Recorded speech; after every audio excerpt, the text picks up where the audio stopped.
Hello guys, so welcome to our YouTube channel A Plus Mentor. So last time we discussed about your vapor pressure and factors affecting vapor pressure, and then Rolle's law for volatile liquids and for non-volatile liquids. So today we will discuss about your colligative properties. ठीक है guys, so आज हम discuss करते हैं colligative properties क्या होते हैं. तो what do you mean by colligative properties? So colligative properties वो वाली properties which depends only upon the nature of solute particles present in the solution and not on the your nature of solute. ऐसी property जो सिर्फ किस पे depend करती है, हमारी कितने नंबर ऑफ सोल्यूट पार्टिकल्स आपके सॉल्यूशन में प्रेजेंट है, ना कि आपका उस सोल्यूट का नेचर क्या है. ठीक है गाइस, अगर हमें डिल्यूट सोल्यूशन का जो कॉलिगेटिव प्रॉपर्टीज है उसको हम कहते हैं डेमोक्रेटिव प्रॉपर्टीज. ठीक है, जो डिल्यूट सॉल्यूशंस का आपका डिल्यूट सॉल्यूशन की प्रॉपर्टीज को क्या हम बोलते हैं, डेमोक्रेटिव प्रॉपर्टीज. ठीक है, तो आपके पास चार टाइप्स की प्रॉपर्टीज हैं. क्या क्या हो गया, relative lowering of vapour pressure, elevation in boiling point, depression in freezing point, osmosis and osmotic pressure. तो बेटा जी आपने एक कॉलिगेटिव प्रॉपर्टीज हमने फिनिश कर ही लिया था. किसमें, जब हमने रोल्स लॉ किसके लिए पढ़ा था, फॉर नॉन वोलेटाइल लिक्विड्स. क्या हुआ था उसमें हमने relative lowering of vapour pressure का एक्सप्रेशन फाइंड किया था. आज भी फाइंड करते हैं.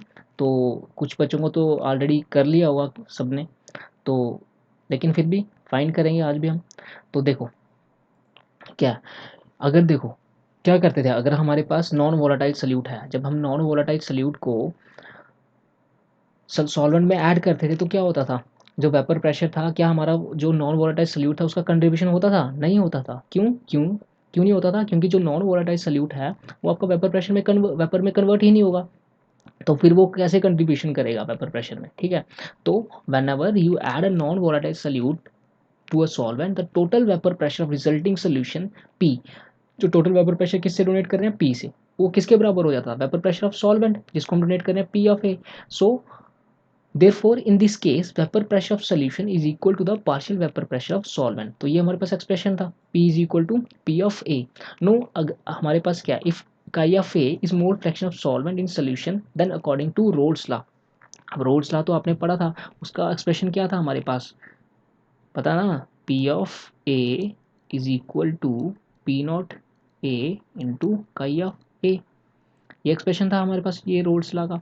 अब देखो जो फॉर अ बाइनरी सोल्यूशन, अब बाइनरी सोल्यूशन मैंने आपको बताए थे जिसमें क्या होते हैं, दो कंपोनेंट होते हैं. उसमें क्या होता है, sum of mole fraction is equal to क्या होता था, 1 के बराबर.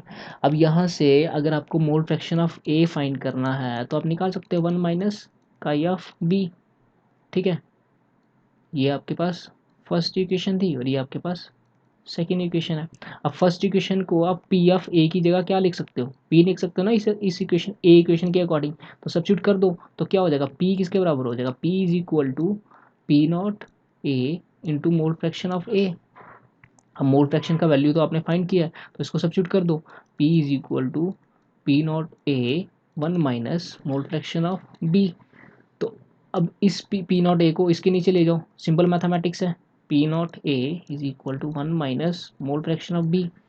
ठीक है, तो क्या इक्वेशन हो जाएगी हमारे पास, P upon P not A is equal to 1 minus mole fraction of B.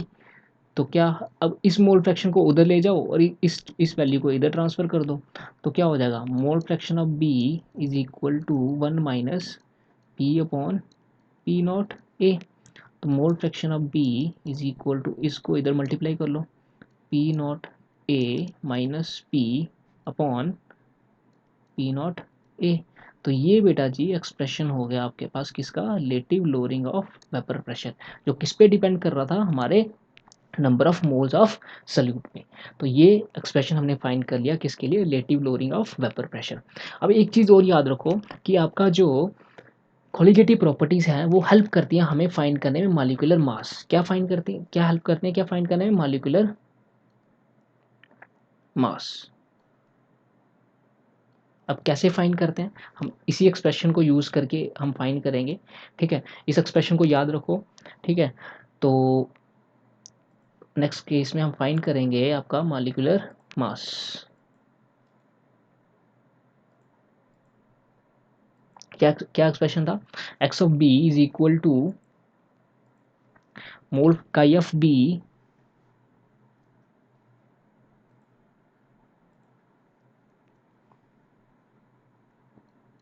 Chi of B is equal to P not A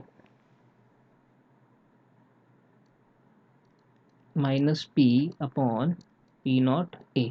अब देखो ये मोल फ्रैक्शन है, ठीक है, तो मोल फ्रैक्शन हम फाइंड कर सकते हैं ना। मोल फ्रैक्शन किसके बराबर होता था? अब बी का मोल फ्रैक्शन फाइंड करना है तो number of moles of B divided by total number of moles, total number of moles n of A upon N of B. ये हमारे पास एक्सप्रेशन आ गया। ये आपके पास फर्स्ट एक्सप्रेशन हो गया और ये आपके पास सेकंड। अब एक चीज़ और भी था, अगर आपको नंबर ऑफ मोल्स फाइंड करने हैं, नंबर ऑफ मोल्स फाइंड करने हैं, वो किसके बराबर होता था? Mass of solute divided by आपका मॉलिक्यूलर मास। आ गया। इसी तरह number of moles of A के फाइंड करें तो A sorry mass of A divided by mass of A.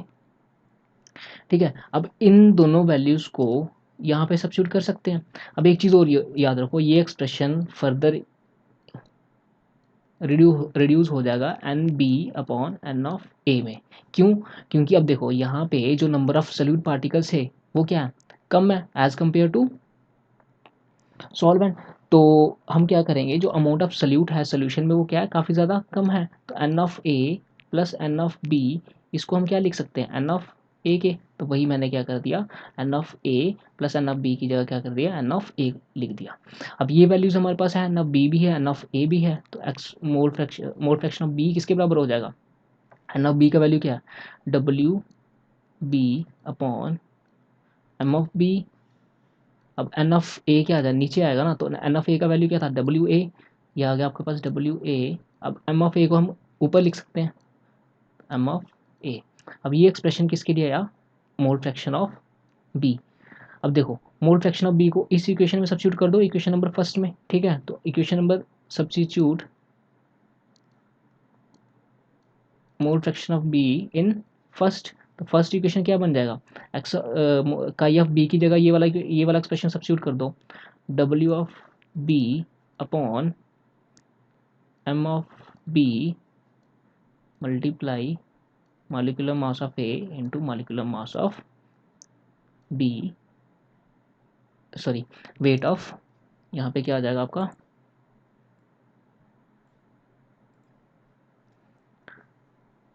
W of A is equal to P not A minus P upon P not a.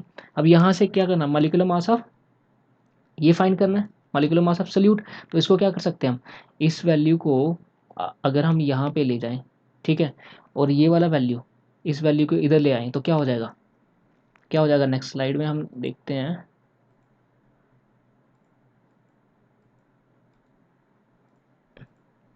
क्या expression था हमारे पास? P not a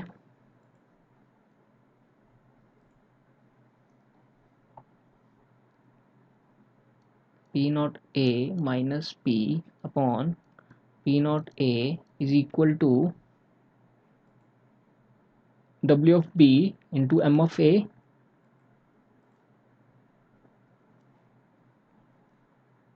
W of B into M of A upon M of B into W of A.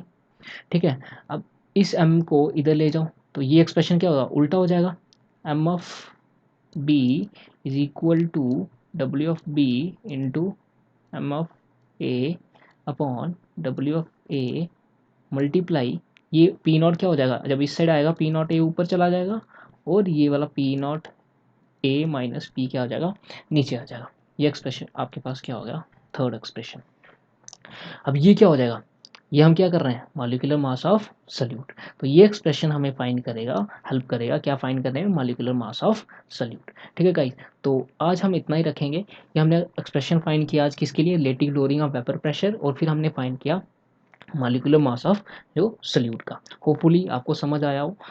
So next class में हम discuss करेंगे your depression in your elevation in boiling point, और उसका भी molecular mass find करेंगे। Okay guys, okay bye, thank you.